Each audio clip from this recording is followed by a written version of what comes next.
Hello everyone, আসসালামু আলাইকুম। Welcome back to my another new blog. সবাই কেমন আছেন? আশা করছি কাছে কিংবা দূরে, দেশ এবং দেশের বাইরে যে যেখান থেকে বসে আমার ব্লগ ভিডিওটি দেখছেন সবাই অনেক ভালো আছেন, সুস্থ আছেন। আলহামদুলিল্লাহ, আমরাও বেশ ভালো আছি। প্রতিদিনের মতো আবারও চলে আসলাম নতুন আরেকটি লাইফস্টাইল ব্লগ নিয়ে। এখন যেহেতু বর্ষাকাল চলছে আর চারদিকে কিন্তু কম আর বেশি ঝুম বৃষ্টি হচ্ছে, তো এই গ্রামের প্রাকৃতিক দৃশ্যটা দেখে না অনেক মুগ্ধ হয়ে গেছি। দেখে এত বেশি ভালো লাগলো যে আপুদের সাথে শেয়ার না করে থাকতে পারলাম না। তো এটা কি আসলে সুন্দর একটা ছবির মতো গ্রাম দেখতে, তাই না? আপনারা কমেন্টস করে জানাতে ভুল করবেন না যে আসলে কি এটা ছবির মতো গ্রাম না বাস্তব গ্রাম ছিল। তো যাই হোক, অনেক বেশি ভালো লাগতেছিল গ্রামটি দেখে। আমার তো মনে হচ্ছিল যে আমি সত্যি সেখানে চলে গিয়েছিলাম বেশ কিছুক্ষণের জন্য। আসলে গ্রামের এরকম পরিবেশ দেখলে না মনটা অনেক বেশি ভালো লাগে। আর এদিক থেকে আমার হাজব্যান্ড হচ্ছে দুটা পুদিনা পাতার গাছ নিয়ে এসেছে, তো এগুলোকে লাগিয়ে দিব। তবে এখন যেহেতু বাইরে বৃষ্টি হচ্ছে লাগাতে পারবো না, সেজন্য আমি রুমে রেখে দিলাম। তো অন্য কোনো সময় লাগিয়ে নেব। আর এই যে দেখতে পাচ্ছেন বাহিরের ওয়েদারটা, ঝড় বৃষ্টি হয়েছে। তো মাশাল্লাহ, বাহিরের পরিবেশটা আমার ভীষণ ভালো লাগছে, বৃষ্টিময় পরিবেশ। আর আমার গাছপালাগুলো এত সুন্দর সতেজ হয়ে আছে, দেখে মনটা ভরে গেল। খুব সুন্দর লাগতেছিল। মানি প্লান্ট গাছগুলো অনেক বেশি সুন্দর। আর বৃষ্টির দিনে এরকম সকাল সকাল সবজি খিচুড়ি খেতে কিন্তু ভীষণ ভালো লাগে। তো আমি রান্নাঘরে চলে এসেছি সবজি খিচুড়ি রান্না করার জন্য। এখানে এই যে আমার খিচুড়িটা অলমোস্ট হয়ে যাচ্ছে। বৃষ্টির দিন কিন্তু এরকম ভুনা ভুনা খিচুড়ি খেতে অনেক বেশি ভালো লাগে। সেই সাথে মানে একটু মটরশুঁটি দিয়ে দিয়েছি।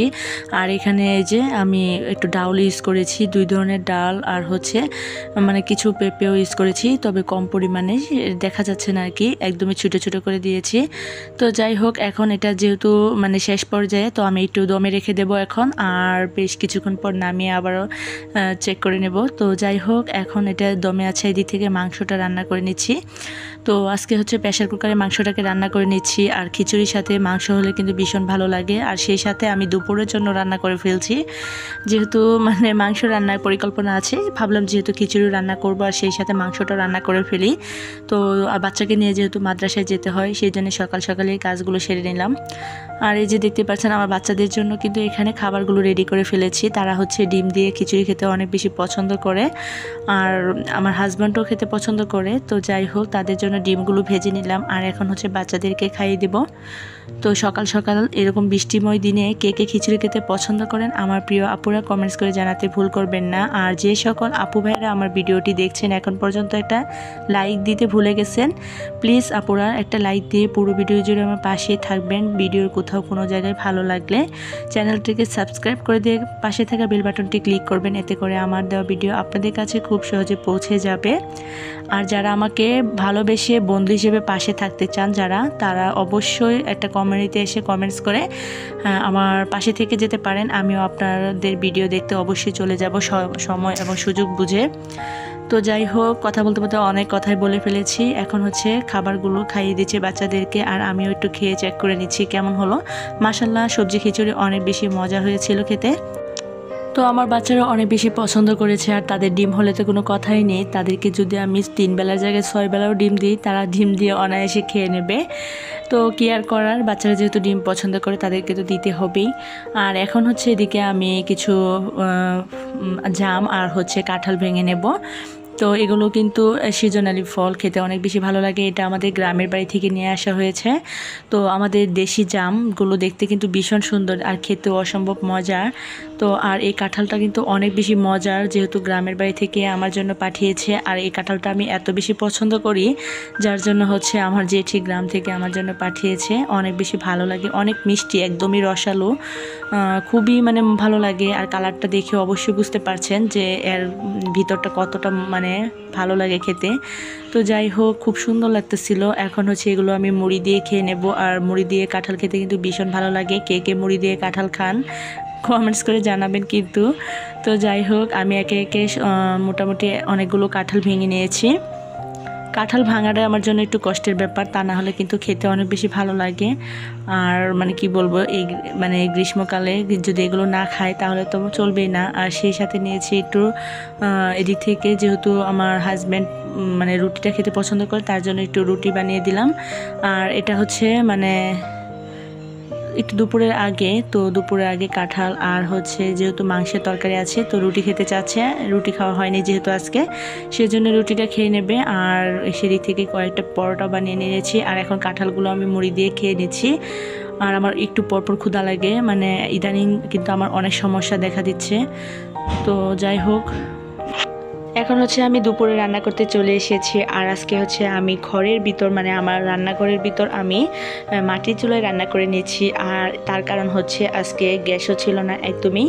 আর যেহেতু বৃষ্টি হয়েছে, বৃষ্টি হলে ইদানিং আমাদের গ্যাসে এত বেশি প্রবলেম করছে যে মানে গ্যাস একদমই থাকছে না। আর বেশ কিছুদিন আগে কিন্তু বৃষ্টি হলে গ্যাসের পরিমাণ এত বেশি বেড়ে যেত, যেটা আর কি মানে কি বলবো, মানে ধাউ ধাউ করে আগুন জ্বলতো মাটির চুলার মতো। তবে এখন আর সেইটা পাওয়া যায় না। এই যে দেখতে পাচ্ছেন একটা বিন্দু গ্যাস নেই। তো ভাত বসিয়ে দিয়েছিলাম, ভাতটাও ভালোভাবে মানে কোনো রকম আর কি একটু হয়েছে। তো অনেকক্ষণ সময় লেগেছে ভাতটা হতে। তো কি আর করার, এভাবে তো তরকারি রান্না করে খেলে মানে ভালো লাগে না খেতে। সেজন্যই বৃষ্টির দিনেও আমি চলে এসেছি মাটির চুলা নিয়ে রান্নাঘরের ভিতরেই রান্না করার জন্য। আর এখানে একটু লতি ভাজি করে নিচ্ছি, মাংস রান্না করব, আর হচ্ছে কচু শাক ভর্তা করব। তো আমার নতুন সংসারে এই ছোটোখাটো আয়োজন। তো সকাল থেকে বাচ্চাদেরকে নিয়ে ব্যস্তময় দিনটাই পার করি প্রত্যেকটা দিন। তো কি আর করার, এটাই আমাদের মেয়েদের জীবন। তো যাই হোক, তারপরও কেন জানি মনে হয় যে নিজের সংসার আসলে কাজ করার মজাটা অন্যরকম। যেখানে আপনি অন্য কোথাও যদি কাজ করেন, সে কাজের কোনো মূল্যায়ন পাবেন না, তবে নিজের কাজে নিজে শান্তি খুঁজে পাওয়া যায়। তো এটাই হচ্ছে আমাদের মানে কি বলবো, দিন শেষে একটা মানে অন্যরকম শান্তি, যে না নিজে খাই বা না খাই, নিজের সংসারে যা করেছি সেটা আমি আমার জন্যই করেছি, আমার ফ্যামিলির জন্য করেছি। তো সেটা হয়তো মানে ফ্যামিলির কেউ কষ্টটা বুঝতে পারবে, কিন্তু অন্য কাউকে কিন্তু সেই কষ্টটা বোঝানো যায় না। আপনি সারাদিন খেটেও যদি মরে যান, তাহলে দেখবেন যে আপনি সেখানে একদমই খাটেননি, দিন শেষে এই কথাটাই আসবে। আসলে আমাদের মানে কি বলবো, মেয়েদের জীবনে হয়তো এটাই থাকে। আর নিজের সংসার যখন হয়ে যায়, তখন কিন্তু এই কথাটা বলার মতো আর কেউ থাকে না। তো যাই হোক, এখন দেখা গেছে যে কম আর বেশি খাই, তবে নিজের সংসারে কিছু করি বা না করি, সেটা কিন্তু একমাত্র একান্তই আমার, আর কেউ তৃতীয় পক্ষ বা দ্বিতীয় কোনো মানুষ বলার নেই। তো সব মিলিয়ে ভালোই কাটছে আমার এই ছোট্ট সংসারটার জন্য। আপনারা সবাই অনেক বেশি দোয়া করবেন যেন আমার হাজব্যান্ড, সন্তান সবাইকে নিয়ে ভালো থাকতে পারি। তো যাই হোক, পরিবারের সবাই ভালো থাকুক এটাই কামনা করি। আর এদিক থেকে এই যে আমি মাংসটাকে কষিয়ে, মানে মাংসর মশলা কষিয়ে নিলাম। এখন হচ্ছে আলু দিয়ে দিচ্ছি। আর এখানে যেহেতু মুরগি মাংস রান্না করব, আর বাচ্চারা একটু আলু খুঁজে, সেজন্য একটু আলুটা দিয়ে দিলাম। তবে আমার কাছে আলু খুব একটা ভালো লাগে না, তো তারপরে দিতে হবে। এখন ওই যে ধুয়ে রেখেছিলাম মাংসগুলো, এগুলোকে দিয়ে দিলাম। তো যাই হোক, এদিক থেকে আমার ছেলে আমার সাথে পাশে বসে দুষ্টুমি করতেছিল। সে তো আমার সাথেই থাকবে অল টাইম, আমার মানে যতক্ষণ মাদ্রাসায় না যাবে ততক্ষণ সে আমার পাশেই থাকবে, ঘুরঘুর করবে সবসময় আমার পাশে থেকে। বিশেষ করে আমার বড় ছেলে, ছোট ছেলে দুজনে আর কি, কম আর বেশি। তো তারা আমার মানে একদমই পিছু ছাড়তে চায় না। ছোট ছেলেটা তার বাবার অনেক বেশি ভক্ত, তো বাবার কাছ থেকে মানে একদমই দূরে যেতে চায় না। সবসময় বাবাকেও ডিস্টার্ব করে, আমাকেও অনেক বেশি ডিস্টার্ব করে। আর বাচ্চা থাকলে তো বুঝতেই পারছেন সেই সংসারে কত বেশি কাজ। তো যাই হোক, এদিক থেকে রান্না হচ্ছে। আর এদিকে দেখতেই পাচ্ছেন আমি আকাশটা দেখিয়ে দিচ্ছি, ঝিরিঝিরি বৃষ্টি হচ্ছে। আর এইভাবে চলছে আর কি সারাটা দিন, বৃষ্টিময় দিন। তো বৃষ্টিময় দিনে এই যে রুমের ভিতর যে লাকড়ি দিয়ে রান্না করছি, এটা কিন্তু ভালোই লাগছে। একদিকে বাতাস, আর একদিকে হচ্ছে আমার রান্নাটা হয়ে যাচ্ছে। তো গ্যাস নাই, তাতে কি হয়েছে, আমার তো মাটির চুলা অবশ্যই আছে। কষ্ট হলেও আমি সেখানে রান্না করে নিই। মাটির চুলা রান্না খেতে ভীষণ ভালো লাগে, আর দেখতেও অনেক ভালো লাগে, আর রান্নাটা বিশেষ করে অনেক মজার হয়।